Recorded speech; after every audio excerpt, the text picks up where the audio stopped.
this little canyon, a little gully here.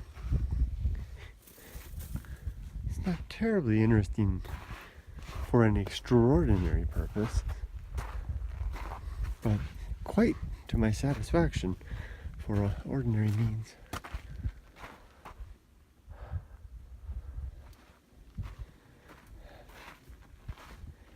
First time I came to this place, I labeled the video that I made the anxiety hike, because I did get anxious here. Coming around this corner, getting my first good view of the big volcano. It's that black mountain distance there. Looks like I've got to go down this gully, or this wash, to it, and then go around to the left, and there should be an entrance so I can get into it. It's very big, very intimidating. I mentioned in that last little video snippet that cut off all of a sudden. I had my reasons. I mentioned anxiety. I used to call this. I called the first time I came here, gave rise to the title of a video called The Anxiety Hike, and a hike called The Anxiety Hike. It's for good reason that I called it that. I feel it again now, although nothing like the first time, and I don't think I could have even made it this far that last time. The anxiety would have had the best of me, but I'm slowly getting the best of it, so I tell myself. You watch, you see. There's good reason to be anxious. Nice crystal. There's good reason to be anxious. Lots of nice little crystals here. But that doesn't mean that we necessarily need to let the anxiety dominate us or get the best of us, or control our lives. No, I'm not finding any of the right words. It's a crystal. It's not quite what I'm trying to say. Not control or dominate, but to constrain. I think that's a better word for it. So, not to let the anxiety constrain, but to keep on walking nonetheless.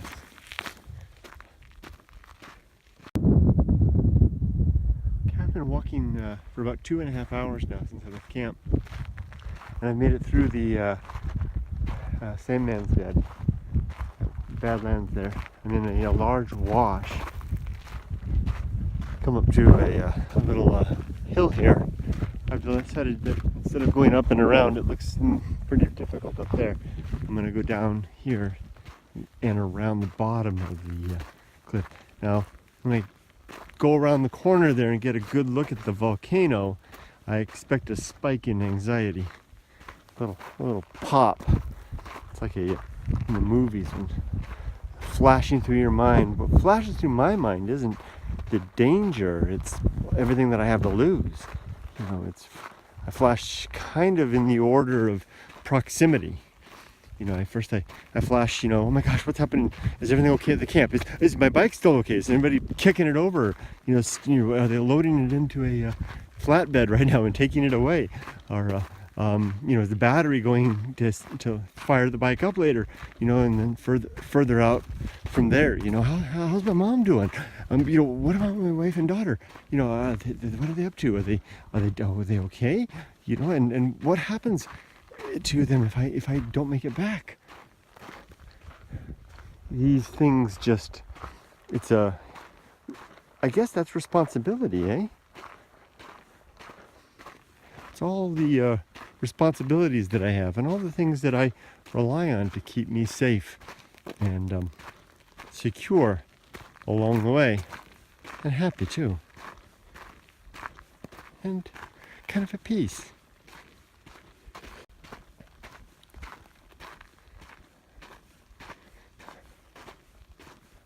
I can suffer to lose so much. Some things would be truly terrible, obviously. I don't even need to say what they are. And There's others who would, losing me would be a hardship and a loss in many ways, of course. I have to mind those responsibilities too. But here it is, there's the volcano, and it's so big. Wow, so steep. Wow. I don't know if it's coming through in the video, but it's impressive, it's intimidating. And I'm a long ways out. It took me a long time just to get to base camp, and now a long time just to get to here. And it took me a long time just to get out to the desert. I mean, I'm really pressing the extremes. I mean, this isn't like climbing Everest. I'm not in that class at all, but in my own modest class and classification and tolerance of risk, this is pushing it. So I'm going to push the button, turn it off, and keep pushing it. Get closer to that source of my anxiety, or not that source, but that catalyst of my anxiety. Yeah, that's probably a better description. What's this? A little lovely little gully. Look at that. That's just begging to be explored. Let's go have a look. That looks really interesting. Let's keep the camera on for just a minute. I'll bet you we'll run into a dry waterfall in pretty short order. If not, it should be an interesting little canyon.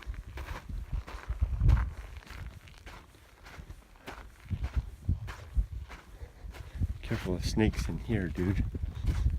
Oh, and that's that bush that will get you. Yeah, it's just a dry waterfall right there. Lovely. I won't even try to push past that. I'll end up pretty cut up, or that's pretty, even though I wouldn't even worry about going around there in normal circumstance, but way out here that's dangerous. So turn the video off for now and press on. Wham!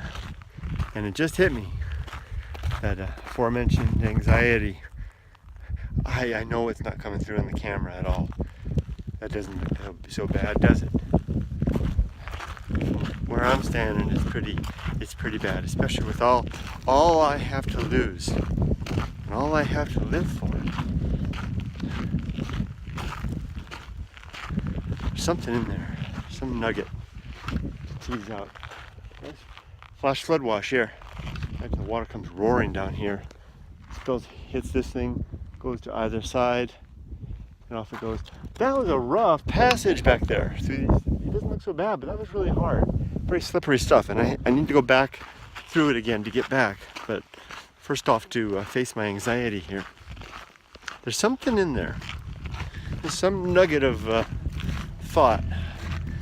Try to tease out, but I know that if I try to tease it out, it'll be gone. It's either now or never. Or not never, but not now. It's either now or not now. The benefit isn't something that I feel now. It comes later. It comes after the fact. Usually on these hikes, about this time, I start asking myself, there's no uphill side physically from where I am now. It's all a downhill decline, as it has been since early adulthood.